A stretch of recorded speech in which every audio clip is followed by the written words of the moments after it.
The geography. West North Central region of the Midwest includes Iowa, Kansas, Minnesota, Missouri, Nebraska, North Dakota, and South Dakota. This area is known for its long winters, short summers, and extreme temperatures. It is also known for its plains, which are long stretches of grassland. Historically, many tornadoes have touched down in the region due to the flatness of the land and the area's climate. However, the Midwestern states are not solely made up of flatlands. Many states have natural and artificial lakes and streams. In fact, Minnesota has over 10,000 lakes. The climate.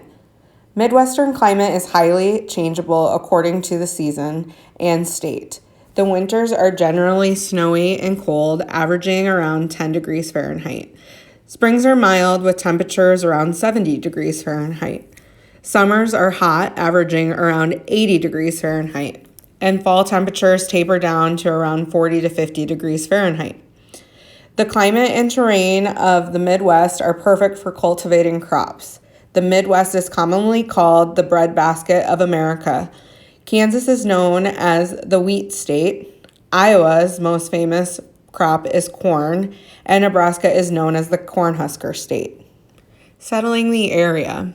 The French were the first Europeans to explore the region.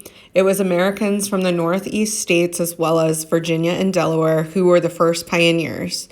Later, immigrants from Germany, Switzerland, Scandinavia, Central Europe, and the Cornwall area of England came. They were attracted by the fishing, dairy, mining, lumber, and meatpacking industries. Most Americans who settled were homesteaders, interested in the inexpensive land and farming opportunities, and were primarily from New England and the mid-Atlantic states. The Midwest had the highest percentage of whites in the nation, with over half of the U.S. citizens of Czech and Norwegian descents living here. Large numbers of Finnish, Croatian, Swedish, Germans, and Polish also lived here. Food practices of the area. Traditional food in the Midwest is known as farm food. A typical meal includes some sort of meat or poultry and is served with vegetables, potatoes, and fresh bread. A hearty breakfast usually starts everyone's day, and soups and stews were very common, with homemade desserts to complete the meals. Beef and pork are the most common and preferred meats available. Canning and freezing to preserve the summer crops was very common. Prestige foods were often unavailable to families, so they were forced to use what crops and resources were available to them. This would mean families making and harvesting large quantities of food would end up giving it away to their neighbors or trading goods with community members in order to not be wasteful. On the western side of the West North Central region, the opportunity for agriculture was very limited. Trappers, traders, and prospectors tended to congregate there. They often hunted bear, buffalo, elk, deer, quail, and more to eat or trade instead of the pork and chicken that was more commonly found in the other West North Central states. Irrigation improved crop production throughout the region, and today, corn, wheat, soybeans, and sugar beets are commonly grown. Additionally, oats, barley, sunflowers, and rye are staple crops of the region. Today, Kansas is the top state in wheat production, while Iowa leads the nation in corn production, with Nebraska as a close second. Iowa is also the leading pork-producing state and provides the country with over 1/3 of all pork produced in the United States. Kansas and Nebraska trail only Texas in beef production annually. Something that I didn't know is that Iowa also houses the most chickens of any state in the United States, closely followed by Kansas and Nebraska. In South Dakota, common cattle breeds include Scottish-influenced Aberdeen, Angus, and Herefords. Religious influences in the area. Prominent religious communities in the area included the Amish in eastern Iowa, where members grew their own food and butchered their own meats. Traditional foods from them included cornbread with tomato juice gravy, stews with potatoes and peas, and fresh fruit pies. A group of German Lutherans known as True Inspirationists settled into eastern Iowa, known as the Amana Colonies. I can remember going as a young child to the Amana Colonies store, and they had some of the best baked goods that I'd ever had. They still have a store today that we pass every time we go to my husband's house that he grew up in. German Russian Mennonites settled into Kansas and brought in food similar to that of Pennsylvania Dutch countries, including Veronica's beef rolls stuffed with bacon, onions, and pickles, and sausage-filled buns. Immigration influences. German Russian yeast dough turnovers are common throughout the Great Plains. They were derived from the Russian pierogi. Preserved fish were popular for Scandinavian countries and are common throughout Minnesota. Also, Norwegian potato pancakes and Danish dishes like abelskivers populate the state. Health concerns. The overall health outlook for the Midwest includes ranking second highest of all regions for coronary risk factors due to the standard of diet type and the highest smoking prevalence. The region is also known for its above average level of alcohol consumption. For my recipes, I debated heavily on what to make. I wanted to make a main dish of something that I had never tried before.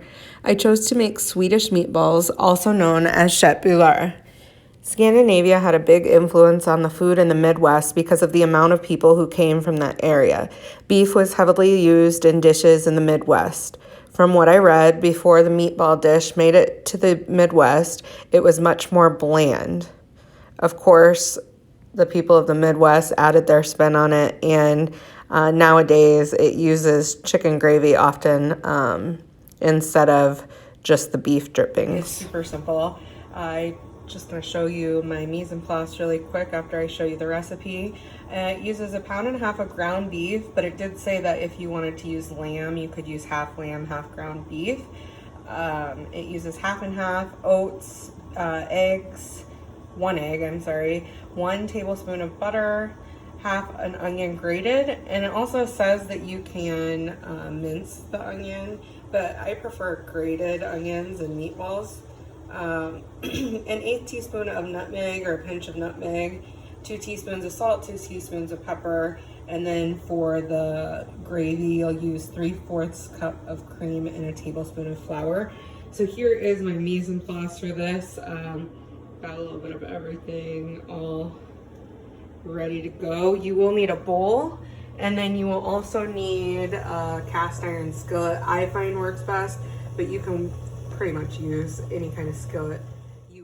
The first thing I did for this recipe was soak the oats in the milk. I then sauteed the onion in 1 tablespoon of butter. After that, you can mix everything except for the remaining 4 tablespoons of butter. Let it sit in the refrigerator for 1 hour. I was short on time, so I put it in the freezer for about 20 minutes. When you are ready, roll the meat into small 1 to 2 inch balls. Melt the 4 tablespoons of butter on medium heat in a cast iron skillet and cook for about 2 minutes on each side. If you need to make them in batches, put the cooked meatballs in a low temperature oven to keep them warm. Once all of the meatballs are done, you can make the gravy. Add the cream to your drippings in the skillet, then slowly whisk in the flour. Serve on top of mashed potatoes and top it with the gravy. Potatoes were a staple in most households in the Midwest and still are today.